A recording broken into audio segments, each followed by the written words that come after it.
Hello everyone, my name is YM, and if you are following me here at Sisirishkai, if you've been following me for a while, you know that in late March I was accepted to the University of Manchester in Manchester, England. I have been fundraising for relocation to the United Kingdom since late March. As of today, May 13th, I have not raised enough money at a given time to afford any of my relocation expenses, not even my tuition deposit and not even my visa fees. And of all the expenses I have, those are the cheapest. But I don't just want to talk about my visa fees or my relocation goal today. I want to talk about what this larger social justice community that I'm in, the grassroots activism, LGBTQ, nonprofit, the overlap with the nonprofit industrial complex, that whole arena of people on what is called the left, right? Progressives, the left, whatever. And the ways that y'all treat Black people, specifically Black Americans who are a part of these social justice movements. One thing that has burned me up for a long time is how many Black activists, whether they're the people in the streets directly confronting police and vigilantes, or they're people like me who work behind the scenes, writing, making social media content about activism and about social justice. It seems like no matter how much we give to these movements, we're always the ones that end up broke, end up homeless, end up sleeping in our cars, end up giving up on our education and our dreams. And I don't have to tell you, that's not fair at all. It's not fair at all.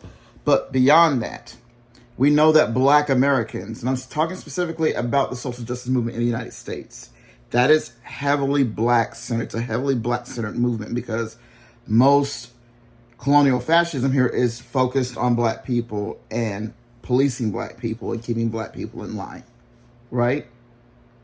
So the fact that Black activists, Black organizers are the people most often left behind, abandoned, left to starve, left to struggle, left to deteriorate, who end up either dying early of preventable diseases or taking their own lives. I've had 2 people in the last 2 years that's happened to, one of whom was my sister, who died of COVID last year. I'm tired of it, and I'm tired of the American social justice movement freely using our labor, but then leaving us in the dust when they are done with us. I'm fed up. Right now, I know so many fellow Black organizers and activists and creatives who are struggling, even if they have a day job, even if they have an education, even if they have a college degree and training, job training. They are still working minimum wage, low-paid jobs because that is how the American workforce sees Black labor. We are there to serve. We are there to be beasts of burden. We are not human. We don't deserve the paycheck. We deserve to carry the load on our backs. That's what it means to be Black in America. And I feel like so many white people, the people in positions of power, who are mostly white people or non-Black people of color who are white adjacent. Let's just be real about it. Those of you who have the law degrees, who graduated from the top Ivy League institutions or the Southern Ivies like Duke University or Clemson, y'all have the opportunities because you were born literally on third base. You came into this world with either upper middle class or upper middle class income or wealth. You came into the world with that. Most of us who are in the trenches, who are dealing with police brutality, who are dealing with poverty, who are dealing with state surveillance, harassment from child welfare, and the food stamp people and all that, we're Black folk. And we don't come from money. And we come from multiple generations of poverty. And the generations before that were enslaved people. And most of us, myself included, are less than 4 generations removed from slavery. I'm 3 generations removed myself. 3 generations. Okay? My second great grandparents on my dad's side were the enslaved generation. And our people went from being enslaved to dealing with black codes, vagrancy laws, loitering laws that could have them arrested or put in insane asylums where they had to deal with institutional ableism and anti-blackness. Because insane asylums are simply, they're a mental health ableist extension of the prison. That's what they are. And that's what happened to black people for many years after slavery was abolished and into the apartheid era, the so-called Jim Crow era, right? That's what our people went through. And we are still dealing with the effects of all that oppression, that century of anti-black apartheid after slavery ended, after slavery was abolished. That impacts our day-to-day lives, our educational and job opportunities to this day. And the reason a lot of us become activists in the first place is because we are trying to push ourselves away from poverty, from anti-blackness, from state violence. And then years later, we have nothing to show for it. I've been an organizer and activist for 23 years.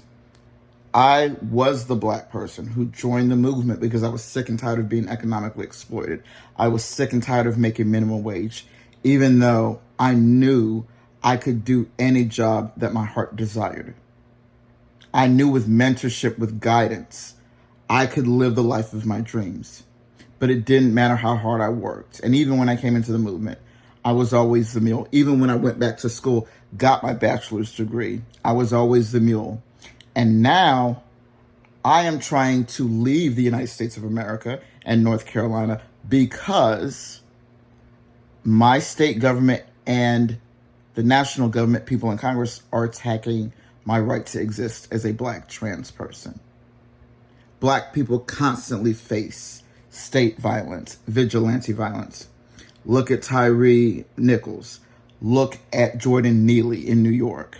Tyree Nichols, the guy who was beaten to death by Memphis police, and Jordan Neely, the homeless man who was choked to death by a U.S. Marine who thought he was protecting the community. That's what black people go through in this country, and that's what I fear for myself.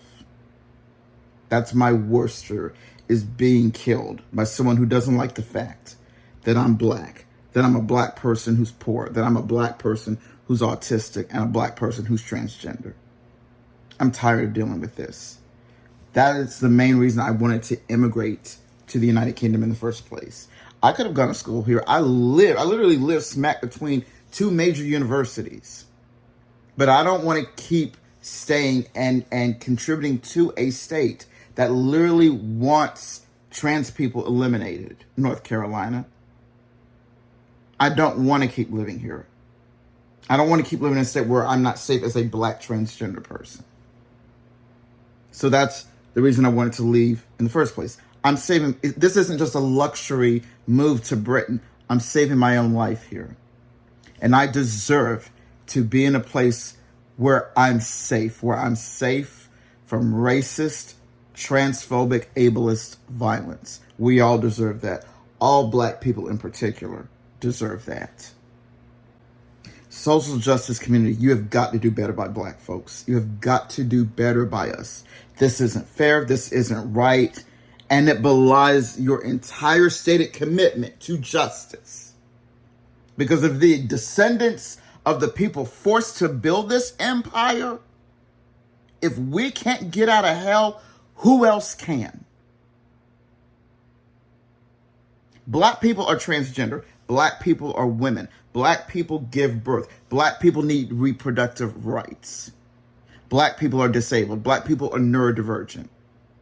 We deserve to be free, because when you set black people free, you set all oppressed people free. We all know this. So what are you stalling on, so-called social justice activists, so-called allies? What are you waiting for? If you're about that life, if you're about that social justice, then do what needs to be done. Make black people whole. Pay your reparations. Fundraise for black people.